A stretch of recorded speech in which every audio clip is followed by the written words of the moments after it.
ఆంధ్రప్రదేశ్ ప్రభుత్వం అభివృద్ధి దిశగా అడుగులు వేస్తోంది. ఇందులో భాగంగానే అమరావతి రాజధాని మీద పూర్తిగా కాన్సంట్రేషన్ పెట్టింది. పెద్ద పెద్ద పరిశ్రమలను కూడా, ఇండస్ట్రీలను కూడా ఆహ్వానిస్తుంది. ఇందులో భాగంగానే అంటే రెండు అంశాలు ఆల్రెడీ నిన్న మాట్లాడుకున్నాం. మళ్ళీ మరొక 44,000 ఎకరాలు సేకరిస్తున్నారు అమరావతికి సంబంధించి. అయితే ఇక్కడ గతంలో ఎప్పటి నుంచో చాలా మంది కోరుకుంటున్నది గుంటూరు విజయవాడని కలిపేసి ఒక అతిపెద్ద నగరం కింద ఏర్పాటు చేయొచ్చు కదా అని. దానికి తాజాగా మంత్రి నారాయణ ఒక క్లారిటీ ఇచ్చారు. గుంటూరు విజయవాడే కాదు, మధ్యలో అందులో తాడేపల్లి అలాగే మంగళగిరిని కూడా కలిపేస్తూ ఒక మెగా సిటీగా ఏర్పాటు చేయబోతున్నాం అనేది. అలాగే అంతర్జాతీయ విమానాశ్రయానికే ప్రత్యేకంగా ఒక 30,000 ఎకరాలు కావాల్సి ఉంటుంది. ఒక 5,000 ఎకరాల్లో నిర్మించిన మిగిలిన మొత్తం దానికి కావాల్సిన మౌలిక వస్తువులు, సదుపాయాలు ఇవన్నీ కావాలంటే టోటల్ గా 30,000 ఎకరాలు దానికే కేటాయించాలి. అందుకని అదనంగా భూములు తీసుకోక తప్పట్లేదు అనేది. ఇదే నేపథ్యంలో తాజాగా మరొక కీలక అంశం కూడా TCS ని స్వాగతిస్తున్నారు. అది కూడా చాలా అతి తక్కువ నామమాత్రపు ధర. అది కూడా అసలు ఫ్రీగానే ఇవ్వాలనుకున్నారట. కానీ ఎకరం 99 పైసలకే లీజుకి ఇవ్వడం, అది కూడా విశాఖపట్నంలో ఋషికొండ లాంటి ప్రాంతంలో. ఎందుకంటే అమరావతిలో ఇన్ని వేల ఎకరాలు సేకరిస్తున్నారు. అందులో ఒక 21 ఎకరాలు 21.6 అక్కడ ఇస్తున్నది వాళ్ళకి. అంటే ఒక 22 ఎకరాలు దాదాపుగా ఇక్కడ ఇవ్వలేరా అనేది కూడా ఒక ప్రశ్న. ఈ రెండు అంశాల మీద చర్చించే ప్రయత్నం చేద్దాం. సార్, ముందుగా అంటే గతంలో మనం కొన్ని రోజుల క్రితం అనుకున్నాం, లాస్ట్ టైం చాలా రోజుల క్రితం మాట్లాడుకున్నాం, విజయవాడ గుంటూరుని కలిపేసి ఒక సిటీ చేయొచ్చు కదా, ఇలాగ అక్కడక్కడ భూములు తీసుకోవడం ఎందుకని. అలా అనుకున్న వాళ్ళ ఆలోచన, ఆ కళ ఏమన్నా నెరవేరబోతుందా ఈ మెగా సిటీ కాన్సెప్ట్ లో? అదేమన్నా ఉంది అనుకోవచ్చా తాజాగా నారాయణ గారు చెప్పిన అంశంలో? నేనైతే నిన్న మొక్క అన్నాక చాలా సంతోషపడ్డా, విజయవాడ గుంటూరు కలుపుతామన్నప్పుడు. అవును. అయితే ఇక్కడ ఒకటే చెయ్యాల్సిందల్లా ఏంటంటే, ఉట్టి ఆ 29 గ్రామాల చుట్టూతోనే భూ సమీకరణ వద్దు, పని కొంచెం ముందు వెనక పెట్టుకోండి. ఇప్పుడు ఫర్ ఎగ్జాంపుల్ మీకు అమరావతిలో నుంచి కృష్ణానది ఆనుకుని, కృష్ణానది మీద వంతెన కడుతున్నారు కదా, గొల్లపూడి దగ్గర వెళ్తోంది కదా, అక్కడ రాయనపాడు గోలపూడి ఆ ప్రాంతాల్లో కలుస్తుంది కదా అక్కడ. ఆ ఏరియాకి అవతల పక్కన భూములు కూడా తీసుకోండి. అట్టించి గన్నవరం వెళ్ళే రూట్ ఉంది కదా, ఇప్పుడు ఆల్రెడీ వేసేసారు, అంతా రోడ్డు అయిపోయింది కదా, ఆ బైపాస్ నడుస్తుంది కదా ఆల్రెడీ.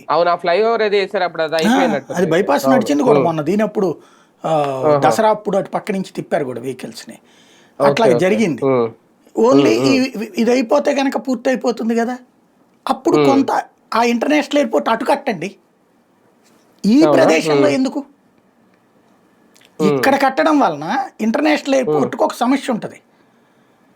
భారీ ఫ్లైట్లు దిగాలన్నప్పుడు కిందకు వస్తాయి. ఇట్లా కిందకు వచ్చేటప్పుడు పెద్ద పెద్ద బిల్డింగ్లు కట్టుకోకూడదు. అక్కడ 30 అంతస్తులు 40 అంతస్తులు కట్టకూడదు. అంటే అటు కడితే అప్పుడు గన్నవరానికి దానికి పెద్ద డిస్టెన్స్ ఉండదేమో. అదే గన్నవరమే ఎయిర్పోర్ట్ మూసుకోవడమే, బేగంపేట ఎయిర్పోర్ట్ అవుతుంది. అప్పుడు ఇంటర్నేషనల్ ఎయిర్పోర్ట్ కట్టాక అది ఎట్ట ఉంటుంది? ఇక నేను మొట్టమొదట ఈనాడు తర్వాత సిటీ కేబుల్లో పనిచేసే రోజుల్లో, తేజాలో పనిచేసే రోజుల్లో అక్కడ ఎయిర్పోర్ట్ కేవలం నామమాత్రం. వాస్తవంగా అది బ్రిటిష్ వాళ్ళు కట్టించింది. నైట్ ల్యాండింగ్ ఫెసిలిటీ ఉన్న ఏకైక ఎయిర్పోర్ట్ అప్పుడు ఆంధ్రాలో, ఆంధ్ర ప్రాంతంలో. ఈవెన్ విశాఖపట్నానికి కూడా లేదు, హైదరాబాద్కి కూడా లేదు అప్పటికి నైట్ ల్యాండింగ్ ఫెసిలిటీ. దీనికి ఎప్పటి నుంచో నైట్ ల్యాండింగ్ ఫెసిలిటీ ఉంది, కాకపోతే ఎక్కే జనం లేరు కాబట్టి ఫ్లైట్లు తెప్పలా. అప్పుడు ఏం వాడేవాళ్ళం అంటే, అక్కడ వాడేవాళ్ళు అంటే NCC ఎయిర్ ఫోర్స్ ట్రైనింగ్ అక్కడ నడిచేది. ఎందుకంటే నేను అదే గన్నవరం ఎయిర్పోర్ట్లో NCC ట్రైనింగ్ దాని మీద స్టోరీలు చేసి గ్లైడర్ అంటారు కదా, ఇదేం లేకుండా ఒక పైకి సర్రమని తీసుకెళ్ళి వదిలేస్తారు గాలిలోకి. వదిలేశాక ఒక భారీగా పైకి ఎత్తుకెళ్ళిపోతాం, ఆకాశంలోకి వెళ్ళిపోతాం. ఆ తర్వాత మామూలు విమానాల్లాగా కాకుండా జాగ్రత్తగా దించుకోవాలి నిదానంగా మనమే. అది వాస్తవంగా సాహసం అన్నమాట. భయం, ఎవరు దాన్ని ఎక్కడానికి సాహసించరు. ఆ రోజున NCC ట్రైనర్ అడిగితే ధైర్యం ఉందంటే పదండి అని చెప్పి ఎక్కి వెళ్ళా నేను. ఆయన అది డ్రైవింగ్ వచ్చు కాబట్టి ఆయన ఒక పక్కన డ్రైవ్ చేస్తే నేను వెనకాల కూర్చున్నాను అనమాట ఆ రోజున. దాంతో పాటుగా ట్రైనీ విమానం ఉండేది అక్కడ. అక్కడ ఉన్నటువంటి ఒక షెడ్లో NCC వాళ్ళ ట్రైనింగ్ విమానం ఉండేది. ఆ ట్రైనింగ్ విమానంలో నేను 4 సార్లు వెళ్ళా. అక్కడి నుంచి అలా హైదరాబాద్ దాకా తిరిగి వచ్చాం. అంటే దిగల పైన అంతా తిరుగుతా ఏరియాలు, అంటే కవర్ చేయడానికి, స్టోరీలు కవర్ చేయడానికి, విజువలైజేషన్ కోసం ఫ్లైట్లో అట్లాంటి 4 సార్లు తిరిగాను నేను అప్పుడు పెద్ద డ్రోన్ లేవు కదా, డ్రోన్లు ఈ గోలంతా లేదు. ప్లస్ అప్పుడు ఫ్లైట్ ఎక్కడం అంటే గ్రేట్ కదా. అట్లాగా ఎన్సీసీ ఇది దాని మీద నా ½ స్టోరీలు చేశాను అనమాట నేను. అందుకోసం అని చెప్పేసి దాని మీద నాదంతా తిరిగా నేను. అయితే ఇక్కడ అసలు విషయం వల్ల ఏంటంటే నడుస్తున్నదల్లా అలాగా కాదు, అట్లా మళ్ళీ పాత రోజులకి వెళ్ళిపోతుంది. ఆ తర్వాత దక్కన్ ఎయిర్వేస్ వాళ్ళు వచ్చినప్పుడు, చంద్రబాబు గారు ఉన్నప్పుడు 99 టైంలో ఫ్లైట్స్ బిగిన్ చేసింది అక్కడ. అప్పుడు మొదట్లో ఒకళ్ళిద్దరు వెళ్ళేవాళ్ళు, ఆ తర్వాత నిదానంగా సంఖ్య పెరిగింది. ఇప్పుడు సర్వీసెస్ చాలా నడుస్తున్నాయి కదా, ఈ మధ్యన కొంత తగ్గింది మళ్ళీ ఫ్లో. అది పక్కన పెడితే ఓవరాల్గా వచ్చేటప్పటికి దాని ఇంపార్టెన్స్ దానికి ఉంది అక్కడ. ఆ గన్నవరం ఎయిర్పోర్ట్కి సంబంధించినటువంటిది ఇక మళ్ళీ పాత రోజులకి వెళ్ళిపోతుంది ఇక్కడ కనుక బిగిన్ అయితే అంత ఈజీ కాదు.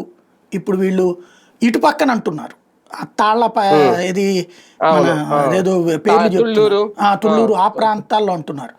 వాస్తవంగా మనకి ఇప్పుడున్నటువంటి ఈ ప్రాంతం లో లయింగ్ ఏరియా. అంటే ఈ మన కొండవీటి వాగు ఈ వరదలు వస్తే దాన్ని సొల్యూషన్ ఏంటన్న దాని మీదనే ఓ పక్కన తిరుగుతున్నాం మనం. దాని పరిష్కారమే ఇప్పుడు ఆల్టర్నేటివ్ లైన్స్ ఇవన్నీ ప్లాన్ చేసుకుంటుంది. అట్లాంటప్పుడు అక్కడ ఏదో ఒక్క చోట మాత్రమే కొంత హై లెవెల్ ఉందట, అక్కడ ఇది కడతారట. నేనేమంటానంటే అక్కడే ఇంటర్నేషనల్ ఎయిర్పోర్ట్ అనే కాన్సెప్ట్ కరెక్ట్ కాదు. మనం విజయవాడ గుంటూరు అంతా కలుపుతున్నాం అంటున్నాం కదా. సరే గన్నవరం వద్దు, ఇటు పక్కన పెట్టండి. నేను చెప్పినట్టు ఆ గొల్లపూడి ఆ ఏరియా ఉంది కదా, అక్కడ పెట్టండి. ఇప్పుడు ఆ ఫ్లైఓవర్ ఎక్కడ దాకా వెళ్తుంది, నున్న ఆగిరిపల్లి ఆ ఏరియాల దగ్గర రోడ్డు గన్నవరం వైపు వెళ్తుంది. ఇప్పుడు అక్కడ పెట్టుకోవచ్చు మనం. ఎందుకంటే ఇప్పుడు శంషాబాద్ ఎయిర్పోర్ట్ ఎక్కడ ఉంది, హైదరాబాద్ మధ్యలో ఉందా? బేగంపేట హైదరాబాద్ మధ్యలో ఉండేది. శంషాబాద్ ఎయిర్పోర్టు దాదాపు 20-25 కిలోమీటర్లు అవతల కదా. ఏది మనకి పంజాగొట్టించిన 25 కిలోమీటర్లు ఉంటుంది దగ్గర దగ్గరగా. అదే ఏకొకటిపల్లి నుంచి అయితే సరే అట్టించి దారి ఉందనుకోండి అట్లాగా. అది లేదా గుంటూరులో ఇటు పక్కనన్నా పెట్టుకోవాలి. ఏది మన అగ్రికల్చర్ యూనివర్సిటీ అవతల పక్కనంతా చాలా ఖాళీ స్థలాలు, పత్తిపాడు రూటు అటు పక్కన పెట్టుకున్నా పర్లేదు. ఇట్లాగా ఉంటుంది. అటు గుంటూరుకు కూడా కనెక్టివిటీ ఉంటుంది. ప్లస్ ఈ కృష్ణానది మీద వంతెన అంటున్నారు కాబట్టి అటు విజయవాడకు కూడా కనెక్టివిటీ ఉంటుంది సులభంగా. అందులో ఇంకోటి కూడా కడతామంటున్నారు కదా, ఇది ఫ్లైఓవరు, ఇది కృష్ణానది మీద వంతెనలు ఇంకో 2-3 కడతామంటున్నారు కదా. తద్వారా ఒక మంచి లైఫ్ ఉంటుంది. అటు విజయవాడ వాళ్ళకి నేరుగా వచ్చేయచ్చు, ఇటు గుంటూరు వాళ్ళకి నేరుగా వచ్చేయచ్చు, అందరికి అందుబాటులో ఉంటుంది. అలా కాకుండా ఇప్పుడు ఈ 29 గ్రామాల్లోనేనంటే మళ్ళీ దానికి గందరగోళం ఏర్పడుతుంది. ఇంటర్నేషనల్ ఎయిర్పోర్ట్ అనేటటువంటి విషయంలో జాగ్రత్త. ఇంకోటి ఏంటంటే ఇప్పుడు మీరు చూడండి, శంషాబాద్ చుట్టుపక్కల 40 అంతస్తులు 50 అంతస్తులు కానీ పర్మిషన్ ఇస్తారా? ఎవరు? ఫ్లైట్ ఉండేటప్పుడు అంత పెద్ద ఎయిర్పోర్ట్ దగ్గరలో అట్లా ఉండడానికి లేదు కాబట్టి. ఇంకోటి అది డేంజర్ కూడా. అందుకని చెప్పేసి నన్ను అడిగితే అటు పక్కన పెట్టుకోవడం బెటర్. ఇక్కడ ఏదో 5-6 ఓళ్లలో తీసుకుంటాం అంటున్నారు కదా, ఇక్కడ ఇది పెట్టుకుంటే ఇప్పుడు ఆ టీసీఎస్ లాంటి వాళ్ళకి అక్కడ కాకుండా ఇక్కడ పెట్టుకోమని చెప్పాలి. అమరావతిలో శుభ్రంగా టీసీఎస్ వైజాగ్ లో పెట్టుకునే దానికంటే ఇక్కడ పెట్టుకోమంటే బెటర్ కదా. మంగళగిరి దగ్గరను లేకపోతే గుంటూరు దగ్గరను పెట్టుకోమంటే సరిపోతుంది. ఇప్పుడు ఒక మంచి ఆలోచన చేశారు. నేనైతే మనస్ఫూర్తిగా ఆహ్వానిస్తున్నా, అభినందిస్తున్నా విజయవాడ గుంటూరుని కలిపి మెగా సిటీ అనేటటువంటి. మొట్టమొదటి నుంచి నేను 2014 నుంచి మొత్తుకుంది అదే. బెజవాడ గుంటూరుని కలిపేసి ఒక మహానగరం కింద ప్రకటించండి. 80 లక్షల జనాభా అవుతారు. బెజవాడ, గుంటూరు, మంగళగిరి, తెనాలి, తాడేపల్లి ఇవన్నీ కలిపితే బీజీటీఎం బుడా పరిధి, ఇప్పుడు సిఆర్డిఏ పరిధి మొత్తాన్ని కలిపి ఒక నగరం కింద నేను వచ్చేస్తే 80 లక్షల కుటుంబాలు అవుతాయి. ఆటోమేటిక్గా మంచి ఆలోచన, సక్సెస్ఫుల్ ఆలోచన అవుతుంది. అప్పుడు ఒక నగరం. హైదరాబాద్ స్టార్టింగ్ లో ఉన్న జనాభా 60 లక్షలు 70 లక్షల నుంచినో ఇప్పుడు 1 కోటి ఫిక్స్డ్, పైన ఈ ఫ్లోటింగ్ ఇంకొక 25-30 లక్షలు ఉంటారు. అలాంటి సిచ్యుయేషన్ వస్తుంది కదా ఇక్కడ. ఒక మంచి ఆలోచన అయితే నడుస్తుంది కదా. కాబట్టి ఆ రూట్లో మెగా సిటీని నేను ఆహ్వానిస్తాను. కాబట్టి మెగా సిటీ తెనాల దాకా చేయండి, ఎక్స్పాన్షన్ చేయండి. ఇప్పుడు హైటెక్ సిటీ దగ్గర కేంద్రీకృతం అయిపోయి హైదరాబాద్ ట్రాఫిక్తో సస్తున్నాం అక్కడ, చూస్తున్నాం కదా అక్కడ. అటుకొకటిపల్లి అయినా అటైనా ఇప్పుడు ఏం చేస్తున్నాడు ఇతను రేవంత్ రెడ్డి, అటు కంచిగచ్చిబౌలి దగ్గర చెర్లపల్లి దగ్గర బాగు చేయడము, వనస్థలిపురం రూట్లో కొత్త సిటీ అనిను, రామోజీ ఫిలిం సిటీ వైపు ఇట్లా ఆలోచిస్తున్నాడు కదా. మనం విజనరీ చంద్రబాబు గారు 4 వైపులా ఎస్టాబ్లిష్ చేయండి. అటు బెజవాడ వైపు నూజివీడు రూట్లో బోల్డ్ అంత ఉంది ఖాళీ స్థలాలు. ఇటు పక్కన గుంటూరు రూట్ పత్తిపాడు రూట్లో బోల్డ్ అంత ఖాళీ స్థలాలు అయి ఉన్నాయి. ఇప్పుడు మీకు అక్కడ ఇన్నర్ రింగ్ రోడ్ అవి కూడా వేసేసి ఉన్నాయి కదా. ఆ శిల్పారామం మట్టించి అవతలకి పోతే బోల్డ్ అంత ప్లేస్ ఉంది. ఇటు ఆ అగ్రికల్చర్ యూనివర్సిటీ అటు పక్కన బోల్డ్ అంత స్పేస్ ఉంది లాము ఆ ప్రాంతాల్లో. కాబట్టి మనం ఇటు కూడా కొన్ని పెట్టండి, ప్రభుత్వ కార్యాలయాలు పెద్ద పెద్ద ఇక్కడ కూడా భవనాలు కట్టండి. ఒకే చోట కేంద్రీకృతం చేసేది దాన్ని. హైదరాబాద్లో సెక్రటేరియట్ ఒక చోట ఉంది, హైకోర్టు ఆమూల ఉంది. ఇప్పుడు హైకోర్టు ఎక్కడో కట్టిస్తున్నారు ఇంకో చోట. అట్లాగే అసెంబ్లీ ఇటు పక్కన ఉంది. ఈ ఒక్కో చోట కూడా ఇప్పుడైతే ఆ 29 గ్రామాలు అట్టాగే ఉంది దూరం దూరంగా. కానీ ఎక్స్పాన్షన్ ఇది తొలినాళ్లలో కదా. మనం విజయవాడ గుంటూరుని కలిపినప్పుడు ఈ 2 ఊళ్ళు కూడా డెవలప్ కావాలంటే అక్కడ కాస్త ఏమన్నా కన్స్ట్రక్షన్స్ ఉండాలి భారీగా. ఆ దిశగా అడుగులు వేస్తే ఉత్తమంగా ఉంటుంది.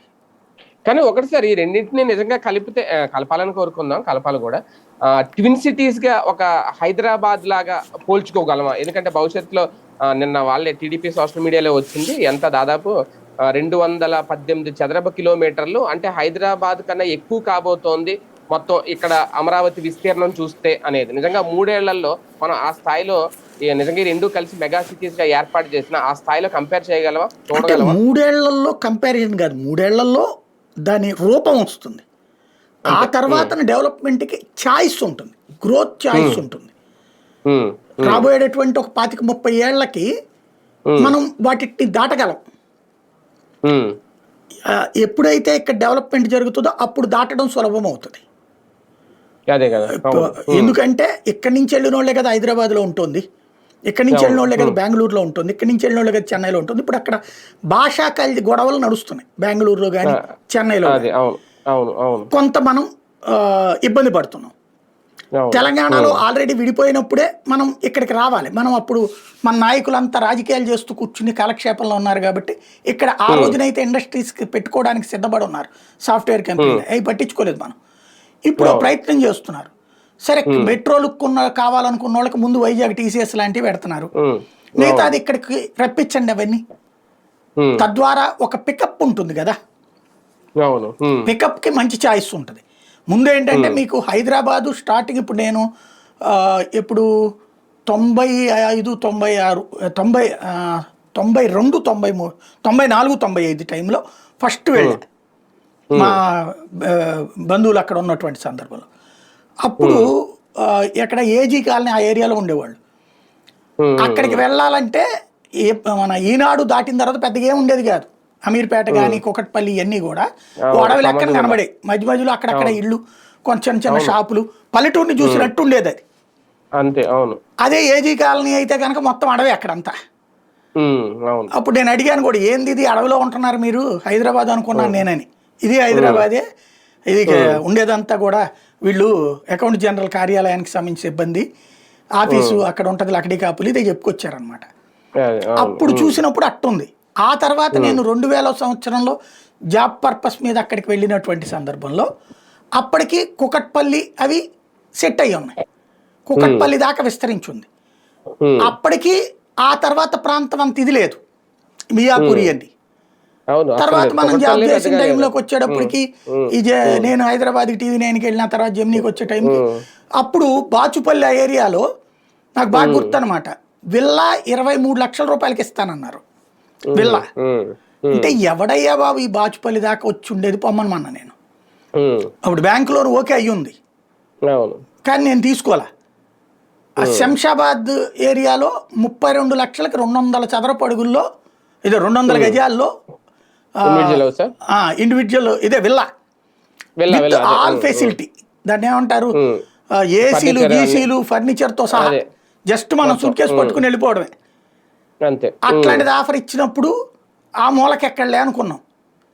అయితే అప్పుడు సమస్యల్లో ఏంటంటే దాన్ని ఓకే అనుకున్నా, నేను ఎదుగుతుంది అనుకున్నా, శంషాబాద్ ఎయిర్పోర్ట్ దగ్గర ఉంది కదా. కానీ మనకి లోన్ ఇవ్వాలి, అది పంచాయతీ పరిధిలోకి వచ్చింది, పంచాయతీ లేఅవుట్లోకి వచ్చి ఇవ్వలేదన్నమాట. అప్పటికి శంషాబాద్ ఖాళీగానే ఉంది. ఇప్పుడు అవన్నీ ఎక్స్పాండ్ అయిపోలా, ఎంత పెరిగిపోయింది. అవును. ఇప్పుడు విజయవాడ, గుంటూరు, తెనాలి వరకు పెట్టేసుకుంటే ఈ దారిలో ఉన్న పల్లెలన్నీ యాడ్ అయిపోతాయి. అవును. గ్రోత్ అవును. కావాలంటే ఆ ఏరియాకు కూడా ఈ ఇన్ఫ్రాస్ట్రక్చర్ని డెవలప్ చేయాలి. ఇప్పుడు మీకు ఇవాల్టికి కూడా సికింద్రాబాద్లో ఆ ఫ్లైఓవర్లను రూట్ డెవలప్ అయింది. ఫ్లైఓవర్లు దాటిన తర్వాత ఇంకా పల్లెటూరు వాతావరణమే కనబడుతుంది అబ్జర్వ్ చేస్తే. మీకు అదే మియాపూర్ ఇది వచ్చేటప్పటికి ఇన్ఫ్రాస్ట్రక్చర్ ఉండేటప్పటికి చకచక కనబడుతుంది ఎదుగుదల అక్కడ. సికింద్రాబాద్ మీకు చూడండి, దీంతో ఇటు గ్రోత్తో పోల్చుకుంటే అటు గ్రోత్ తక్కువ ఉంది. ఇటు ఒకటి సాఫ్ట్వేర్ కంపెనీలు ఇవన్నీ రావడం వల్ల కావచ్చు, లేదా ఇన్ఫ్రాస్ట్రక్చర్ ఏర్పాటు చేయడం వల్ల కావచ్చు. సికింద్రాబాద్లో ఈ స్థాయి గ్రోత్ రాలా. ఆ ఫ్లైఓవర్లు ఎండింగ్ ఫ్లైఓవర్ దాకా ఉంది, కానీ అట్టించి మళ్ళీ ఈ రామోజీ ఫిలిం సిటీకి వెళ్ళే రూట్లో కొంతవరకు పెట్టడం. బట్ రామోజీ ఫిలిం సిటీ దగ్గర కూడా ఇప్పటికీ అట్లా ఖాళీగానే ఉన్నాయిగా, అప్పటి నుంచి స్థలాలు పడినే ఉంది కదా. అట్లా ఉండిపోకూడదు మనం. రామోజీ ఫిలిం సిటీ రూట్లో మీరు చూస్తారు కదా, ఏముంటుంది అక్కడ గ్రోత్. ఫిలిం సిటీ ఒకటే చెప్పుకోవడం తప్పించి ఆ ఏరియా అంత గ్రోత్ ఏం లేదు కదా. కాకపోతే 25-30 ఏళ్ళు పట్టింది ఇప్పటికీ కనీసం అక్కడ కొంతమంది అన్న నివాసం ఉండటం అనేటటువంటిది.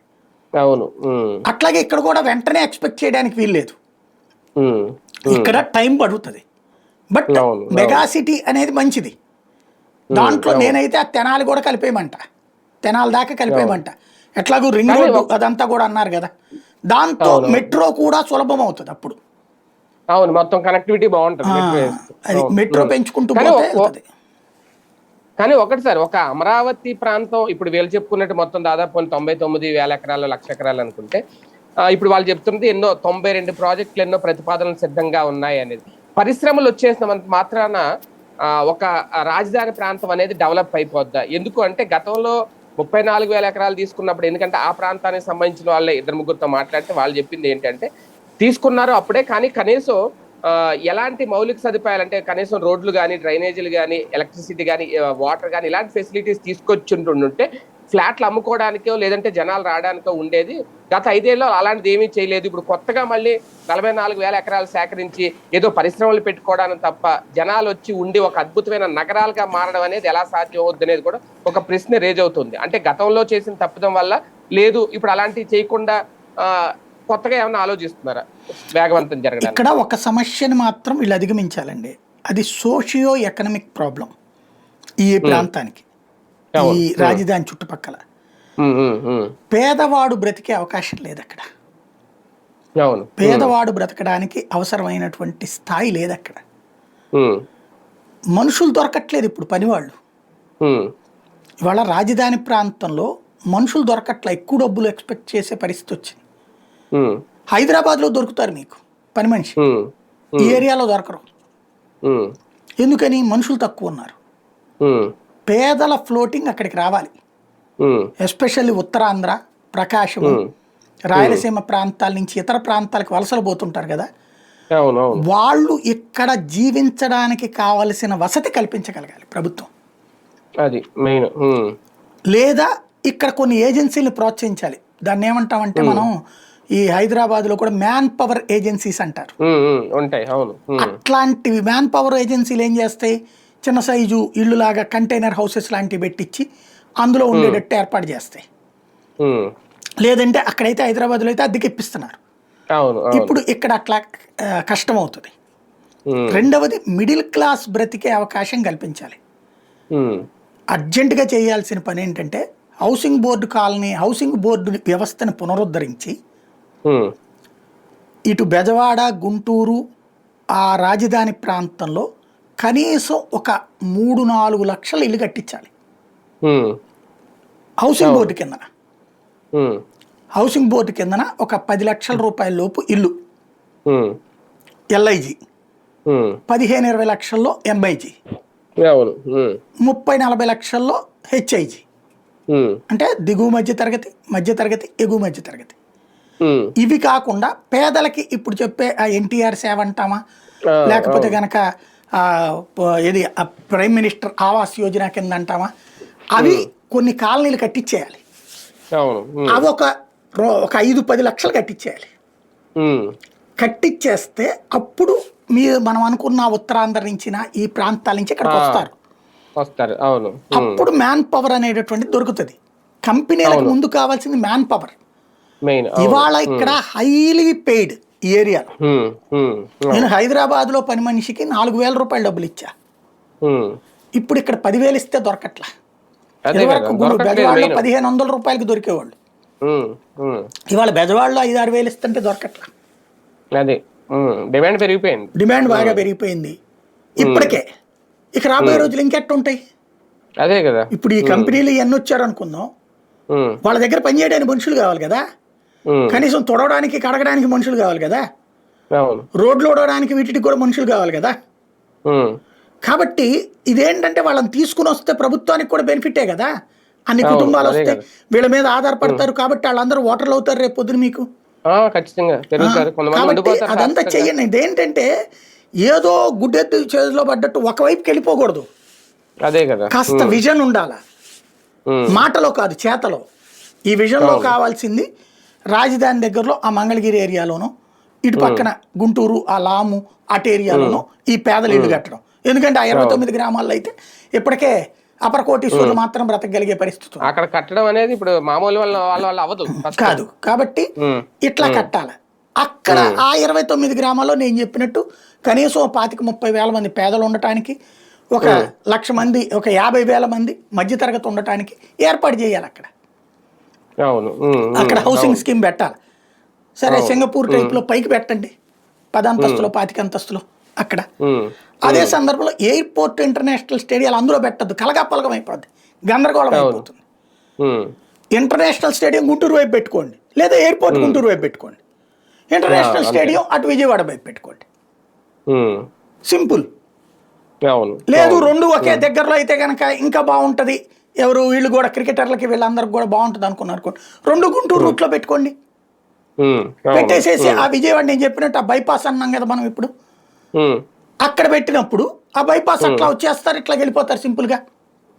అక్కడే స్టార్ హోటల్స్ కూడా పర్మిషన్ ఇవ్వండి, బోల్డ్ మంది స్టార్ హోటల్ పెట్టడానికి వస్తానంటున్నారు కదా, గుడ్, మంచిది. అది కూడా ప్లాన్ చెయ్యాలి, అది అన్ని కూడా.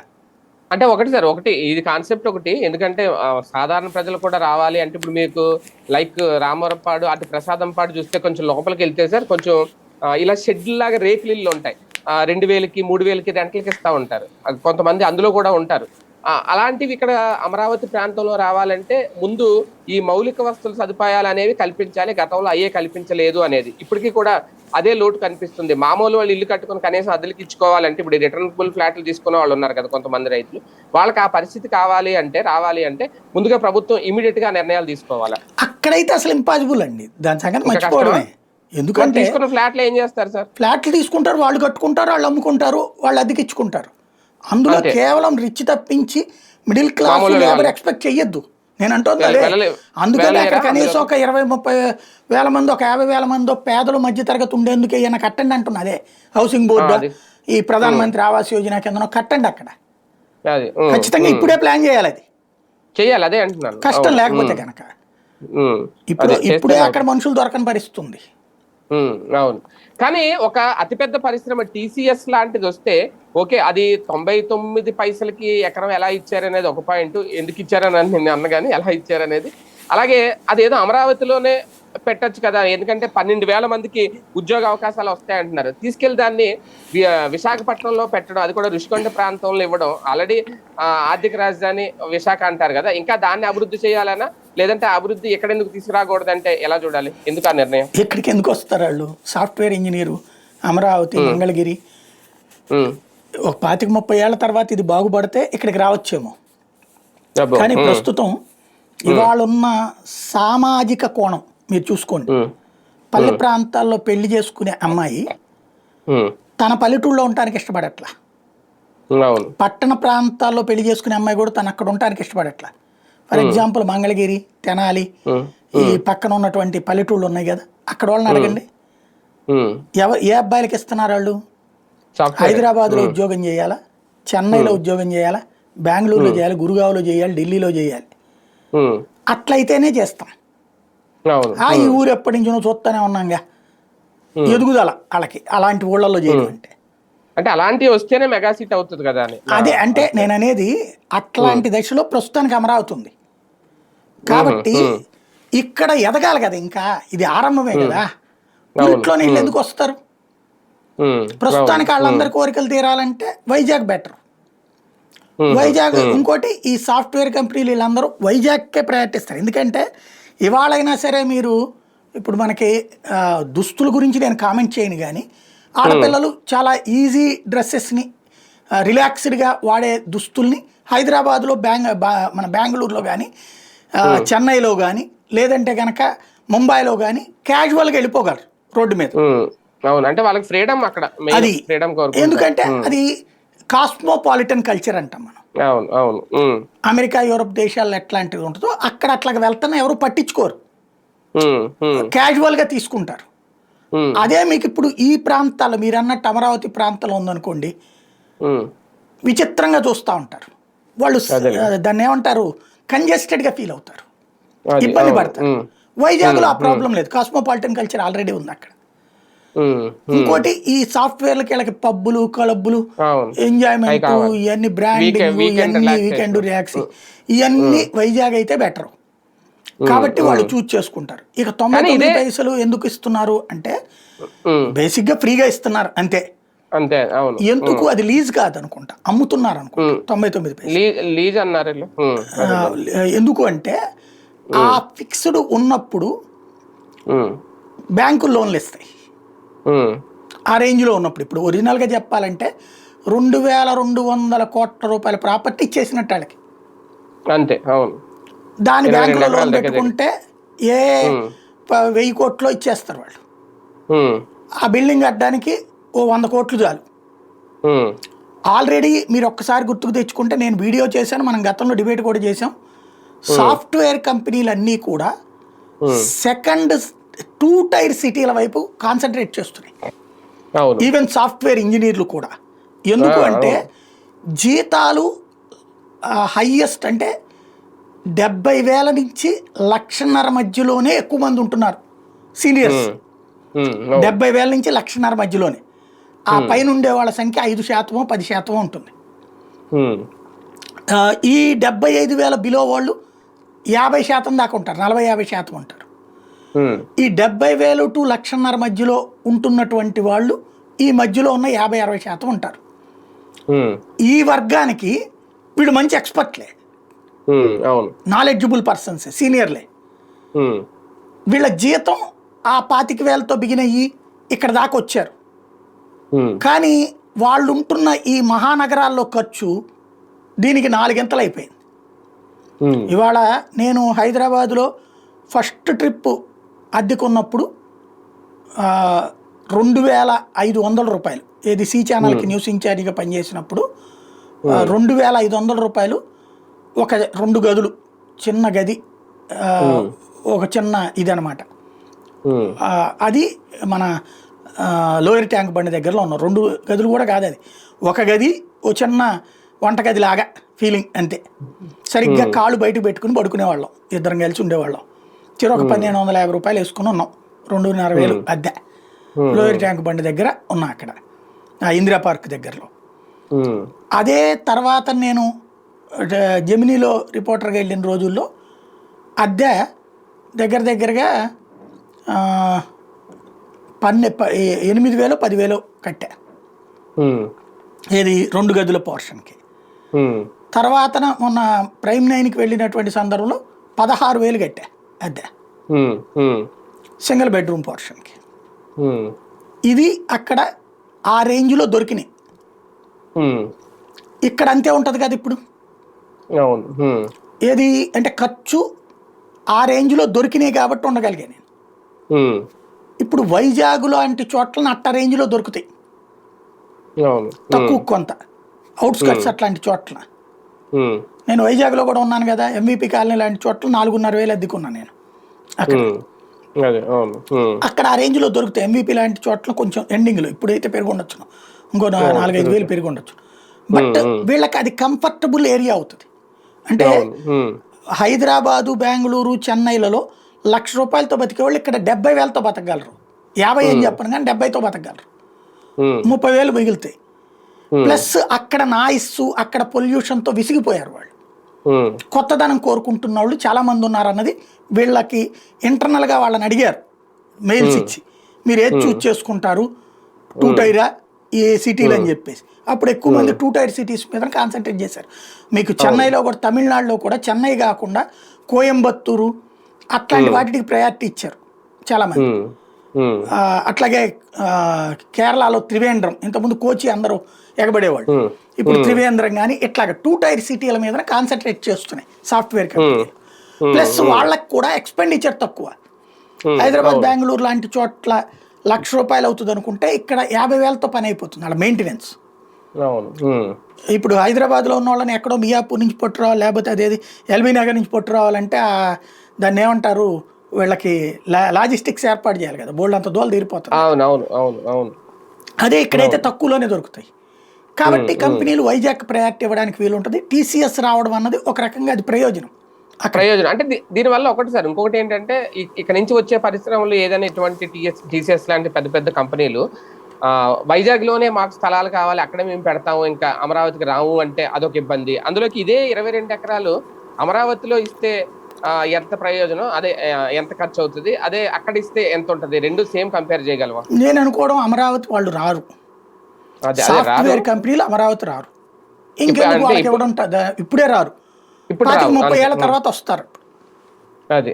నో డౌట్ ఇది బాగా సక్సెస్ అయితే, ఓ మహానగరం కింద తయారైతే వస్తారు అప్పుడు.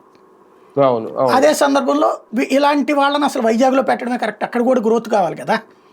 అవును. సాఫ్ట్వేరు, ఫిల్మ్ ఇండస్ట్రీ, టూరిజం, ఈ మూడింటిని వైజాగ్కే చూజ్ చేసుకుంటే వైజాగ్ డెవలప్మెంట్ కూడా బాగుంటుంది. అవును. అక్కడికే ఇప్పుడు వీళ్ళకి ఇవ్వడం వలన ఒక నష్టం ఏముంటుందంటే, రేపటి నుంచి ప్రతి ఒక్కడు నాకు కూడా అంతకే ఇవ్వమంటాడు. వాళ్ళకి 99 పైసలకి ఇచ్చావు కదా, నేను ₹99 ఇస్తాను ఇవ్వమంటాడు. పెద్ద కంపెనీలకి అలా ఇవ్వచ్చునేమో, అది కానీ ప్రభుత్వానికి సంబంధించిన ఖర్చు. అంటే అంటే ఫైనాన్షియల్ వేల గ్రోత్ కోట్ల అంతా రూపాయల అక్కడే డబ్బులు మిగిలినట్టు. కేంద్రీకృతం అయిపోద్దేమో. అవనియండి, ఆంధ్రాలోనే కదా పార్ట్ అది. అదేలేండి. ఇక్కడ అంటే అమరావతిలో డెవలప్మెంట్ మిగిలిన అంతా దీనికి కాన్సన్ట్రేట్ చేసినప్పుడు వైజాగ్లో ఫైనాన్షియల్ గ్రోత్ అయితే మంచిదేగా అవును, అవును. శుభ్రంగా. అంటే మెగా సిటీ ఇక్కడ గుంటూరు విజయవాడ మెగా సిటీ కావాలంటే అటువంటి ఇటు వస్తే బెటర్ ఏమో కదా అని అంతే. Software doubt. లాంటి అక్కడ ఉండటమే బెటర్. నేను అనేది ఇప్పుడే రాదు అక్కడికి, ఇక్కడికి. అదే టైం పడుతుంది. అవును. రైట్.